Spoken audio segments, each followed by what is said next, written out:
काय? चटणी? तीही कारल्याची? हो, अगदी बरोबर. आज बनवतोय आपण कारल्याची चटणी. कारलं म्हणजे आरोग्याचा खजिना, पण त्याच्या कडवटपणामुळे त्याला खाण्याचा बरेच जण कंटाळा करतात किंवा त्याला टाळलं जातं. तर आज आपण बनवतोय कारल्याची अशी झणझणीत खमंग चटपटीत चटणी, जी तुम्ही एकदा खाल्ली की सांगाल अजून हवी, अजून हवी. रेसिपीसाठी आपण घेतले 3 कारले. वजनी प्रमाण म्हणाल तर पाव किलो. स्वच्छ धुवून घेतलेले आहेत. आता त्याचे आपल्याला जेवढे बारीक काप करता येतील तसे गोल ह्या पद्धतीने काप करून घ्यायचे आहे. यामध्ये जर बिया असतील तर त्या बिया आपल्याला काढून घ्यायच्या आहेत.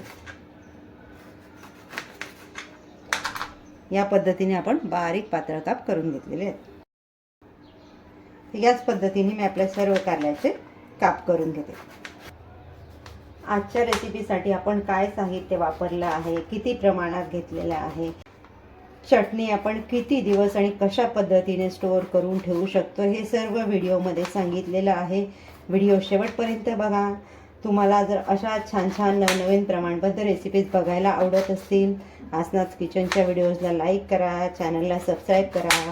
पहिल्यांदाच जर चॅनलला भेट देत असाल तर व्हिडिओला लाईक, शेअर, सबस्क्राईब करायला विसरू नका. सर्व कारली आपण कटिंग करून घेतलेली आहे. आता यामध्ये घालतोय पाव चमचा हळद,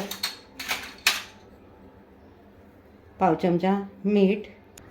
हे हळद मीठ आपण छान आता यामध्ये मिक्स करून घेऊया. हळद आणि मीठ आपलं कारल्यांना छान लावून झालेलं आहे. यावर झाकण ठेवून अर्ध्या तासासाठी आपल्याला हे बाजूला ठेवून द्यायचं. गरम पॅनमध्ये मी 3 चमचे तेल घालून घेतलेलं आहे. आता यामध्ये मी घालते 1 टेबलस्पून उडदाची डाळ. हे आपल्याला गॅसची फ्लेम मीडियम ठेवून छान तेलात परतून घ्यायचं आहे. उडदाची डाळ आपण हलके परतून घेतलेली आहे. आता यामध्येच घालणार आहोत आपण अर्धी वाटी शेंगदाणे. आता हे सर्व साहित्य तळताना आपल्याला गॅसची फ्लेम मीडियम ठेवायची आहे, म्हणजे साहित्य आपलं छान खमंग आणि कुरकुरीत तेलावर परतलं जाईल.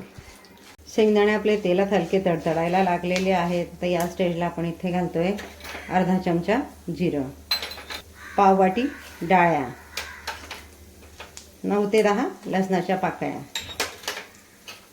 चिंच, पाव वाटी कढीपत्ते हे अंदाजाने घेतलेले आहेत, आणि पाव वाटी कोथिंबीर. हे सर्व आपल्याला इथे तेलामध्ये छान परतायचं आहे. गॅसची फ्लेम आपण मीडियम ठेवलेली आहे. कारल्यामध्ये फायबरचं प्रमाण जास्त असल्यामुळे पचनसंस्था सुधारते, ब्लड शुगर नियंत्रणात ठेवते, विटॅमिन सी आणि अँटीऑक्सिडंट भरपूर असल्यामुळे रोगप्रतिकारक शक्ती वाढवते, कारलं रक्त शुद्ध करण्याचं काम करतं.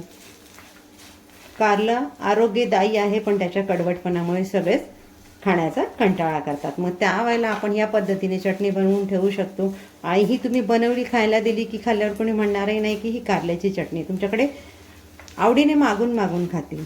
इतकी छान ही चटणी बनते.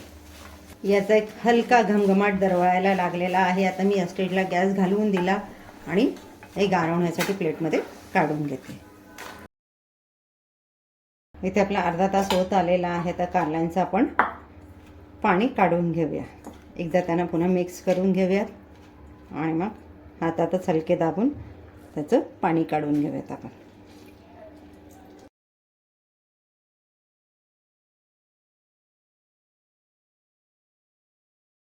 कारले आपण छान पिळून घेतलेले, इतकं त्याचं पाणी निघालेलं आहे. ज्या पॅनमध्ये आपण शेंगदाणे वगैरे सगळं फ्राय करून घेतलं, त्याच पॅनमध्ये मी 2 चमचे तेल घालून घेतलं आहे आणि त्यामध्ये घालून घेते आपले कारल्याचे केलेले काप.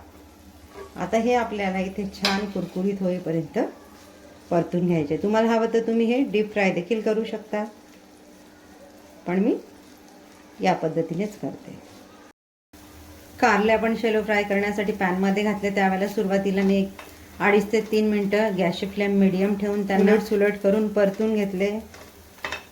पुन्हा 1-2 मिनटं गॅसची फ्लेम फुल केली आणि त्याच्यानंतर पुन्हा 2 गॅसच्या फ्लेमवर हे फ्राय करून घेतले. इथे त्यांचा छान रंग बदललेला आहे. आपल्याला चटणीसाठी ज्या पद्धतीने फ्राय करून हवे आहेत ना कुरकुरीत, ते झालेले आहेत. आता मी ते गॅसची फ्लेम बंद करते आणि हे गार होण्यासाठी पॅनमध्येच ठेवते. चटणी आपण आता वाटप करण्यासाठी घेत आहोत. त्यासाठी मी इथे 2 टेबलस्पून मिरची पावडर घेतलेली आहे. हे साहित्य आपल्याला मिक्सरला वाटप करून घ्यायचं आहे. माझं मिक्सरचं भांडं छोटं आहे. मी 2 बॅचमध्ये वाटप करून घेते. यामध्ये आपण घालून घेतोय तळलेले अर्धे कारले,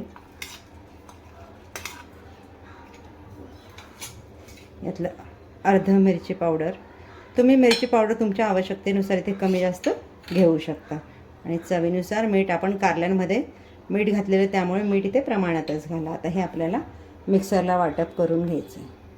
तयार आहे आपली न खाणारेही मागून खातील अशी कारल्याची चटणी. ही चटणी तुम्ही काचेच्या एअरटाईट बर्नीमध्ये किंवा कंटेनरमध्ये फ्रीजला आरामात 1 महिना स्टोअर करून ठेवू शकता. रूम टेम्परेचरलाही 10 ते 15 दिवस आरामात चालते. आपण आपली शेंगदाण्याची चटणी बनवून ठेवतो त्या पद्धतीने ही रूम टेम्परेचरला बनवून ठेवू शकता. भेटूयात पुढच्या व्हिडिओमध्ये एक नवीन रेसिपीसह. तोपर्यंत आसनाथ किचनचे व्हिडिओज एन्जॉय करा. थँक्यू.